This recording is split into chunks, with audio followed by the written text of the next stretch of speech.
নমস্কার বন্ধুরা, আজ আমরা ভারতের মহান বিজ্ঞানী ও চিকিৎসক ডক্টর সুভাষ মুখোপাধ্যায়ের সম্বন্ধে জানব।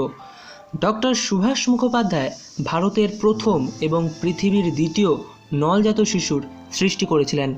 ওনার জন্ম 1931 সালের 16 জানুয়ারি বিহারের হাজারিবাগে হয়েছিল। বর্তমানে সেটি ঝাড়খণ্ডে অবস্থিত। তিনি 1955 খ্রিস্টাব্দে ন্যাশনাল মেডিকেল কলেজ ক্যালকাটা থেকে MBBS পাশ করেন এবং ধাত্রীবিদ্যায় প্রথম স্থান অর্জন করেন। তিনি ওই বছর ক্যালকাটা ইউনিভার্সিটি থেকে ফিজিওলজি বিষয়ে BSc ডিগ্রি অর্জন করেন এবং 1958 খ্রিস্টাব্দে ক্যালকাটা ইউনিভার্সিটি থেকে রিপ্রোডাক্টিভ ফিজিওলজি অর্থাৎ প্রজনন শারীরবিদ্যা বিষয়ে PhD ডিগ্রি লাভ করেন।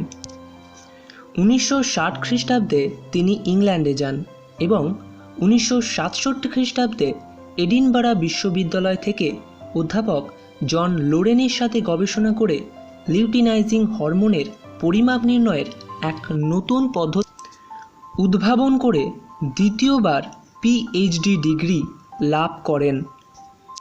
1978 খ্রিস্টাব্দের 3 অক্টোবর তিনি ভারতের প্রথম এক নলজাত শিশুর সৃষ্টি করেন। তিনি তার নাম রাখেন দুর্গা। আন্তর্জাতিক বৈজ্ঞানিক সম্মেলনে তিনি তার গবেষণা সম্বন্ধে বক্তৃতা দিতে চাইলে সরকার তাকে বিদেশ যাওয়ার অনুমতি দিতে অস্বীকার করে।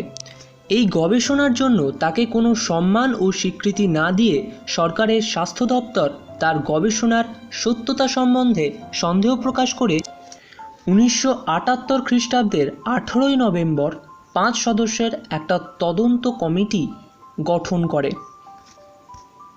তাঁর সমস্ত গবেষণা মিথ্যা বলে কমিটি রায় দেয়। শাস্তিস্বরূপ তাকে রিজিওনাল ইনস্টিটিউট অব অপথ্যালমোলজি নামক প্রতিষ্ঠানের চক্ষু বিভাগে স্থানান্তরিত করা হয়,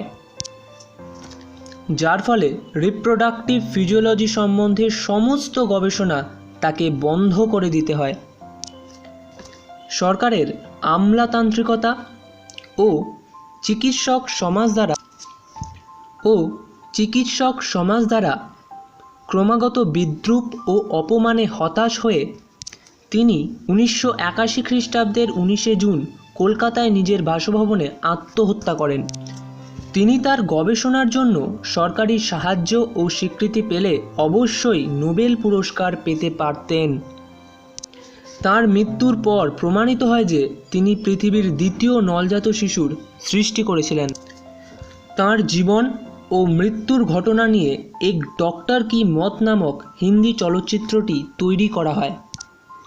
একথা সত্য যে কোনো আবিষ্কার ও প্রতিভা যোগ্য সম্মান ও স্বীকৃতি না পেলে কালের নিয়মে হারিয়ে যায়, কিন্তু যদি আবিষ্কার সঠিক ও খাঁটি হয় তবে পরবর্তীকালে তা অবশ্যই প্রমাণিত হয় এবং যোগ্য সম্মান ও স্বীকৃতি লাভ করে।